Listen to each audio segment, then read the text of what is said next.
नमस्कार दोस्तों। आज की कहानी वसीयत। आज सुबह से ही दोनों भाभियां, जिन्हें रसोई में एक टाइम का खाना बनाने में भी आफत आती थी, वो आज खुशी खुशी तरह तरह के नाश्ते बनाने में पूरे जोर शोर से जुटी हुई थी। और दोनों बड़े भैया बैठक को करीने से सजाने में लगे थे। वैसे घर में कोई खुशी की बात नहीं थी, बल्कि आज वकील साहब आने वाले थे बाबूजी की वसीयत पढ़ने के लिए। दोनों भाइयों को उनका हिस्सा देने वकील साहब के खाने की बहुत चिंता थी सभी को, पर माँ उनकी किसी को फिक्र नहीं थी। बाबूजी को गुजरे आज पूरे 6 महीने हो गए थे, और इन 6 महीनों में माँ ने बहुत कुछ गहराई से महसूस कर लिया था, देख लिया था, जिसे संभवतः 10 शब्दों में बयां करना मुश्किल था। समय के साथ अपनों के बदलते रंग ढंग ने माँ को आहत कर दिया था, परंतु चुप रहने के सिवा उनके पास कोई विकल्प नहीं था।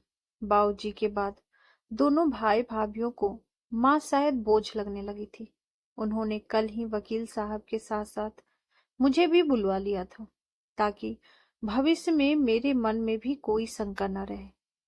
वकील साहब आज बाबूजी की वसीयत पढ़ने वाले थे, यानी आज उनकी विरासत का बंटवारा होना था।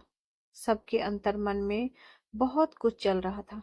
सबको वकील साहब के नाश्ते खाने की चिंता थी कि वो क्या खाएंगे, या फिर उन्हें ये नाश्ता पसंद आएगा या नहीं। किसी को माँ के नाश्ते की फिक्र नहीं थी, जो सुबह से भूखी बैठी थी। बड़ी भाभी, अगर नाश्ता तैयार हो गया हो तो माँ के लिए दे दो।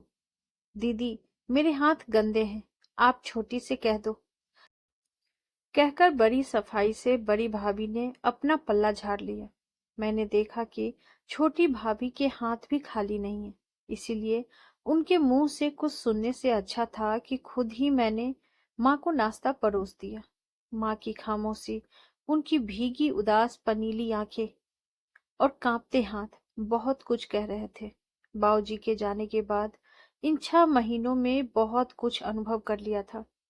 उनकी सारी जिंदगी का अनुभव एक तरफ, और इन 6 महीनों का अनुभव एक तरफ। खैर, तय समय पर वकील साहब आए और उनका स्वागत भी खूब जोर शोर से हुआ। वकील साहब, वकील कम बाबूजी के दोस्त ज्यादा थे। वे पारखी नजर रखते थे, अतः सादर सत्कार और माँ की पनीली आंखें देख सारा माजरा समझ गए। जैसे ही वकील साहब ने वसीयत पढ़नी शुरू की, दोनों भाइयों और भाभियों के चेहरे के रंग बदल गए। दोनों भाई बाबूजी की अपार संपत्ति के आधे आधे वारिस होने का सपना देख रहे थे, किंतु हुआ उल्टा। अनुभवी बाबूजी ने अपने बेटे बहुओं की नीयत पहले ही भांप ली थी, अतः उनकी दूरदर्शी सोच ने सारा पासा पलट दिया। बाबूजी की सारी संपत्ति माँ के नाम देख दोनों भाइयों के पैरों तले जमीन खिसक गई। भाइयों ने सोचा था संपत्ति मिलने के बाद माँ को एक अच्छे उम्दा वृद्धाश्रम में छोड़ आएंगे, पर यहाँ तो कहानी बदल गई। सब कुछ उलट पुलट हो गया। जिस माँ को बेबस बेसहारा समझ रहे थे, वो माँ खुद अकेली सारी संपत्ति की स्वामिनी थी। ईश्वर की कृपा से बाबूजी की संपत्ति वैभव में कोई कमी नहीं थी। घर, फैक्ट्री, दुकान और बैंक बैलेंस सब कुछ अब माँ के नाम था, और भविष्य में भी माँ के बाद, अर्थात उनकी मृत्यु के बाद, समस्त संपत्ति के 3 बराबर हिस्से थे।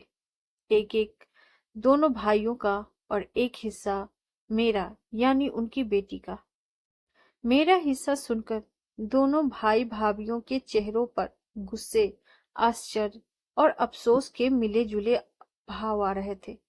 क्या सोचा था और क्या हो गया, चारों यही सोच रहे थे। अब तो घर भी माँ के नाम था। कहाँ माँ को बेघर करने की सोच रहे थे, और कहाँ खुद बेघर होने की नौबत आ गई। मैंने ये वसीयत कोर्ट में भी रजिस्टर करवा रखी है। और हाँ, एक बात और, वसीयत के हिसाब से अगर भाभी यानी सुशीला देवी अगर आगे अपनी संपत्ति अपने बच्चों में न बांटना चाहे, तो ये उनकी इच्छा पर निर्भर करता है कि वे इस संपत्ति का क्या करना चाहती हैं, किसको देना चाहती हैं। इस बात में उन पर किसी भी प्रकार का दबाव नहीं होगा, अन्यथा सारी संपत्ति चैरिटी में चली जाएगी। अगर किसी को भी इस विषय में कुछ पूछना हो तो पूछ ले। भाभी आपको या फिर बच्चों? वकील साहब ने पूछा। जी नहीं, बस चारों के मुख से बड़ी मुश्किल से ये 2 शब्द ही निकले। वाह बाबूजी वाह, क्या नहले पे दहला मारा है। अच्छा सबक सिखाया आपने। शायद आप अपने बेटों की नीयत पहले ही देख समझ चुके थे।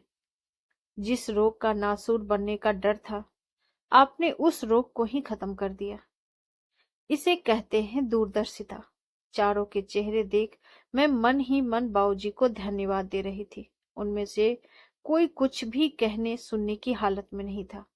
वकील साहब चले गए, पर माँ को आत्मसम्मान, इज्जत और खुशी से रहने की चाबी भी देकर गए। माँ के चेहरे पर संतोष और खुशी थी, जिसे देख मुझे संतुष्टि हुई। दोनों भाई भाभी कुछ भी कहने की स्थिति में नहीं थे। शायद इसीलिए हम समय और अनुभव को बलवान कहते हैं। आपको हमारी ये कहानी कैसी लगी कमेंट बॉक्स में जरूर बताइए, और ऐसी ही ढेरों सारी कहानियों के लिए वीडियो को लाइक, शेयर और चैनल पे नए हैं तो सब्सक्राइब करना ना भूलें। Thank you.